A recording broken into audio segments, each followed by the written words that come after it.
Happy hump day on a 16-6 run. Let's talk some more basketball.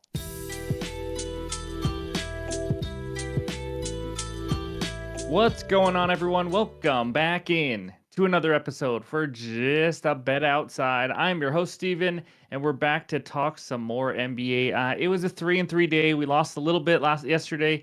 We had some tough losses, I'll tell you, but we'll go over all that in the recap. So still on a 16-6 run.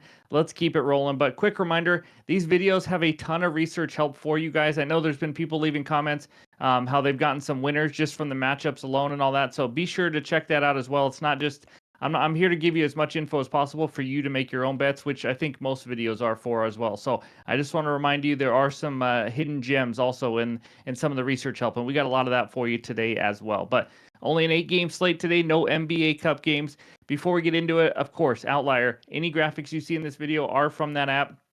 It's the best player prop research tool out there on the market today. Click the link below. You get a beautiful 7-day free trial. You have absolutely nothing to lose. So let's get into it. And that means it's time for a dad joke. And I'm giving a shout out. It's from the comments in yesterday's video at Cody Brown 23. Thank you for leaving a dad joke. Here we go.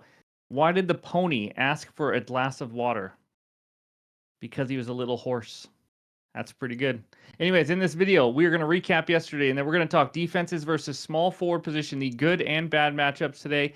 And then it's Wednesday. So that means we talk the G's of threes, hot shooters from downtown, and defenses that are giving up a high percentage from that as well. And then we'll give you our best bets and finish it with the recap. So hit that like button if you haven't already. Leave a comment below to help this channel grow. If you're new to the channel, hit that subscribe button. We got an awesome community. Discord link is below. It's completely free. We talk sports every single day. So let's get into it. And that means it's recap time. All right, there it is. The 3-3 day. Lost a little bit because we lost 2 of the 3 1-unit plays. But here we go. Evan Mobley over 17.5 points and assists. Easy cash. He came out like he was just on fire in the third quarter. He was awesome. Easy cash for us. Anthony Davis over 28.5 points. So there's so many things that go into how you can lose an over. One of the things we don't talk about much is when a teammate goes absolutely bonkers and Dalton Connect, the rookie, went absolutely crazy. At one point, he scored 18 straight points for the Lakers. He shot like 9 of 11 from three-point range. Anthony Davis just was not used as much. And even with all that said, he ended with 26. He was right there. They could have given him the ball every possession. He would have scored 60 or 70. It was that easy for Davis. But it was one of those games. Reeves, Connect, and D'Angelo Russell took a crap load of shots between the three of them. So that's just how it works sometimes. Brandon Ingram under 37.5 PRAs, never a doubt. That was just a super easy winner. Wish I put a unit on it. But Zach Collins over 11.5 points. Let's talk about one of the lucky ones we got. That was an absolutely legendary cash by him. We were in the Discord freaking out. He missed a couple lanes in the last 4 minutes. We thought that was his only chance. He needed 3 more. And he hits a 3-ball, which I didn't think he really would make any, honestly.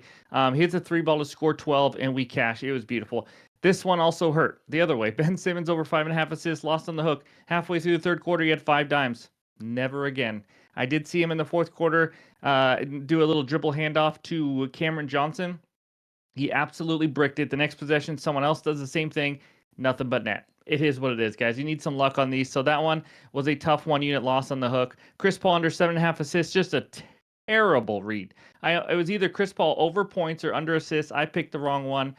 He just was a dime machine. This offense was making every shot, and they beat the Thunder at home. It was crazy. But sometimes with unders, you're going to look absolutely silly, and that's why most people don't like to take unders because of things like that. But either way, you see the under tracker. We are now 20-8 on unders as we went 1-1 yesterday. 16-6 runs still, 10 of the last 14 days. We are still going to be okay. Overall record 58-44, up 10.59 units. So let's keep it rolling and let's get back on track, hopefully with a sweep on Wednesday. But before we get to the best bets, let's talk the small forwards. All right, we start out with the defenses giving up the most points to the small forward position, and the Blazers by far 27.3, Raptors 24, Hawks, Grizzlies, Pacers. But the only matchup we have for today is the Warriors. And then over there on the right side, I do this for every single position every time we do it. It's going to be the top 10 in that category. So the 10 small forwards, the most points per game. And I'm going to mention this again. Small forwards, one of those positions, it's very interchangeable. So do a little bit of your own research as well. Sometimes small forwards hop over in the shooting guard position. Does it even really matter in nowadays basketball? Sometimes they play power forward. So just something to keep in mind. But Warriors are facing DeAndre Hunter, who's averaging 20.5 points. But I do want to mention he's only played 4 games this season for the Hawks. So Jaylen Brown, Ingram, RJ Barrett, those are the top guys for the points in small forward position. So take a screenshot. Hopefully this helps you get some winners. And now let's talk the rebounds. And the Blazers are up there yet again, giving up the most rebounds to small forwards. They just struggle. Cavs facing Brandon Ingram, of course.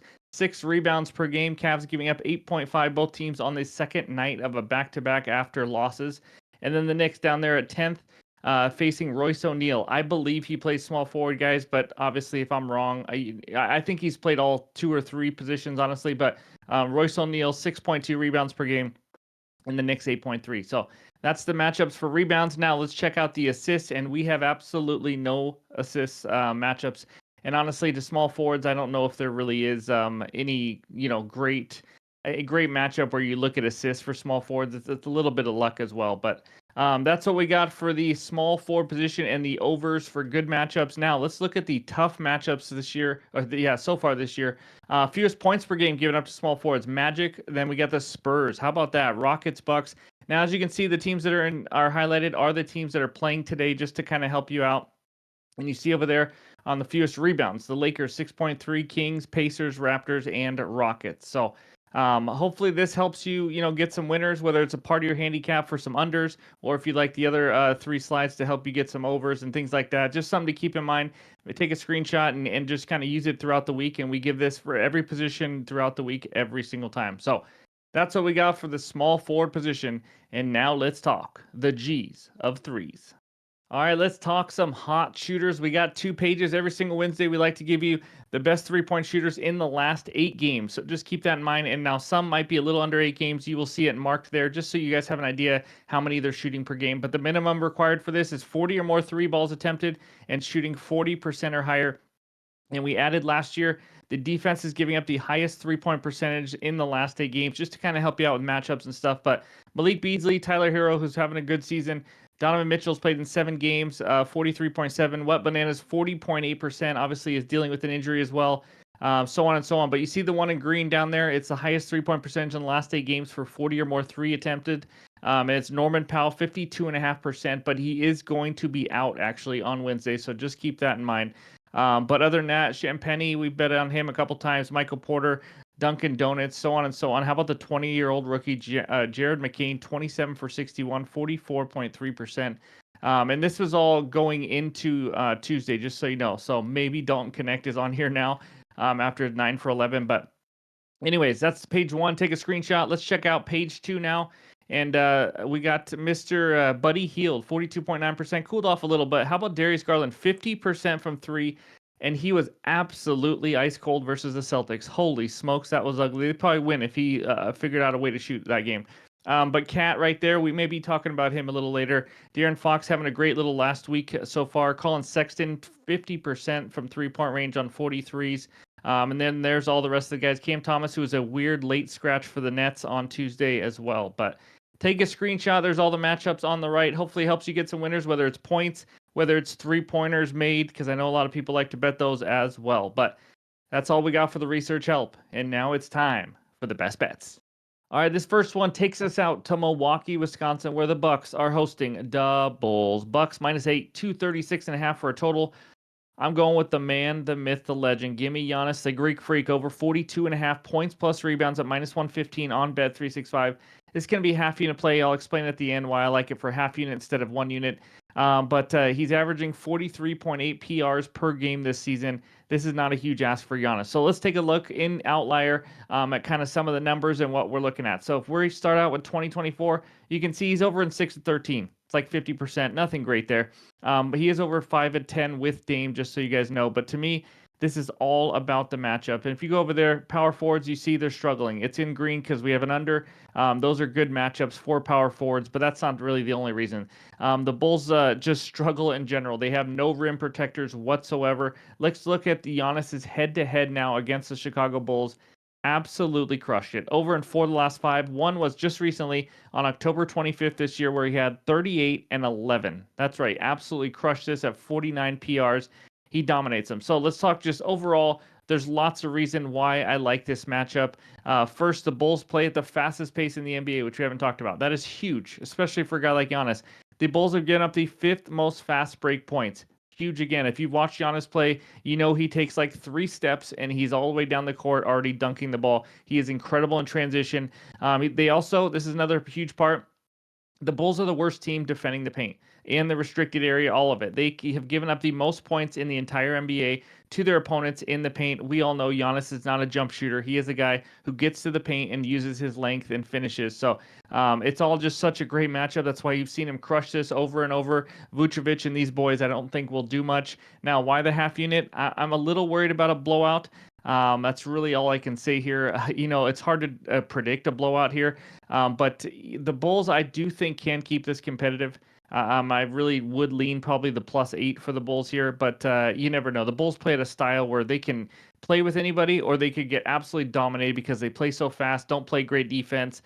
So we'll see. But I like Giannis to have another huge game against Chicago. So give me Greek yogurt over 42.5 PRs as my first best bet.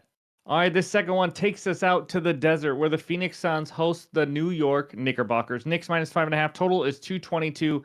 Let's just talk about this one real quick. I released it on Discord, and right before we hit record, I noticed it dropped by 2 points already on all books. So I did not want to give that out to everybody, but my original bet was Cat under 42.5 PRAs for a unit, but now I have to switch it, and I still like it. I'm just going to reduce my risk at a half unit. So the best bet is Karl-Anthony Towns under 40.5 PRAs at +100 on BetMGM for a half unit. So this is a scary one. This is one of those under bets that just make you feel uncomfortable, which are pretty much most under bets, to be honest with you.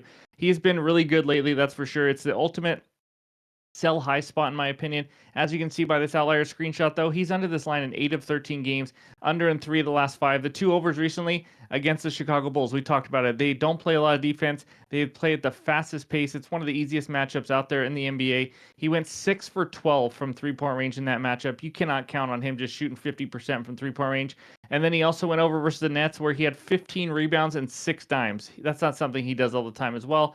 He averages right around this line, right around 41 PRs or PRAs for the season. But head-to-head, he is under in 5 straight, averaging only 29.5 PRAs. I understand that's with the Minnesota Timberwolves, but it's still good to know, how he faced against this Suns team. But what I love about this under, there's no more fast pace like we talked about with the Chicago Bulls. The Suns played the 6th slowest pace in the NBA. The Knicks, the 2nd slowest pace. This should be a slower game in general. The ridiculous hot shooting streak that he's on, it cannot last forever. Maybe it does here, but on one of these times, long term, you're going to be profitable when you're fading numbers like this when they're at their like peak performance. And this is one of those sell high spots. And the Suns are desperate. I think they play hard here. I think they can at least slow him down enough. But in this one, there's just so many outs. And as we just learned with Dalton Connect, Rooney, and Anthony Davis, all the ways you can win an under: injury, blowout, foul trouble, or other teammates going off. And we know the Knicks have other guys who can. Jalen Brunson can go off, and Cat can have kind of a slower game as well. But I just think this is kind of a sell high spot. I think 40.5 is a high number. Again, I absolutely loved it at 42.5, but it's all dropped on all the books. So give me Cat under 40.5 PRAs as my second best bet. All right, this third and final bet for the video takes us out to LA where the Clippers are hosting the Orlando Magic. Magic -2.5. Total in this game is 207. It is low. Before I get into the third best bet, I know some of you guys leave comments where the lines are different by the time you see the video. Unfortunately, there's nothing I can do, and I'm going to tell you tonight, the lines are moving as I'm recording. I had to change the cat bet like we talked about a little bit. And this Wendell Carter, it already went from 19.5 to 18.5, and so I'm going to take points plus rebounds. My best bet in this game, Wendell Carter Jr. under 17.5 points plus rebounds at -110 on BetMGM. It's going to be a half unit play, and I'll explain why here. So it's really because I'm betting this based on how many minutes I think he plays. Maybe the coach has other ideas, but I feel pretty confident about it because if you don't know, Wendell Carter has been hurt since November 3rd. He is still questionable to play. If he does not play, this bet just gets voided. We have an under anyway, so if he only plays a couple minutes and gets hurt or something, it actually helps us and we win. So it's not as big of a risk as you think there, but I cannot see him coming back playing his normal 26 minutes per game in this one after having a foot injury early in the season. You don't want to do something like that. I'm expecting 18 to 22 minutes, and that might even be a little bit high. So just to be safe, if he played 24 minutes or less last season, This outlier screenshot shows you right here. He is under this line in 23 of 27 games. That's right. And there's also a chance he only plays like 15 minutes in this one as well. So if he doesn't play, like I mentioned, it doesn't matter. But the matchup, Clippers are a tough matchup for him because they rebound the ball well. They really do. They're a top 10 hardest matchup for rebounds. They're average for points. I don't think he's going to come in here and just be absolutely electric or anything. It's Wendell Carter. He isn't anyways. But before his injury, he only averaged 17.17 PR. So this is like a normal line for a normal game for him. And I don't see him playing or being on top of his game, especially in limited minutes as well. So I expect Goga to start and still play more minutes in Wendell Carter's first game back. So I always say in these unders, we have so many options here, especially with a guy coming off an injury. He could re-aggravate it. Not that I'm wishing that. He's probably going to play less minutes, be on the minutes restriction in this one, and then obviously blowout and everything else, foul trouble and all that. So I like this. It's going to be a half unit play for me. I know 3 half unit plays, but I still like all these. So give me Wendell Carter under 17.5 points plus rebounds as my third and final best bet on the video. I will have added plays in the pinned comments below on X and on Discord. So be sure to check those out in the morning or afternoon, depending on where you live. But thank you for listening. That's what I got. Before we get out of here, let's check out the recap. All right, there it is. 3 half unit plays so far. I'm playing it safer today because of line movement and different things like that. But Giannis over 42.5 points plus rebounds at -115 on Bet365. Karl Anthony Towns under 40.5 PRAs. If by some miracle it goes back to 42, where I loved it before for a full unit, then obviously I would jump on that. But I do not see it going back up. So I got that at +100 on BetMGM. And then Wendell Carter Jr., the guy who has been hurt for the last few weeks, under 17.5 points plus rebounds, -110 on BetMGM. So again, check the pinned comments for any added plays because there will be at least one. But let's have a great day. Let's sweep the board here today. Thank you guys for listening. If you haven't already, hit that like button. I would appreciate it. But hope everyone has a great Wednesday, and we'll talk to you soon.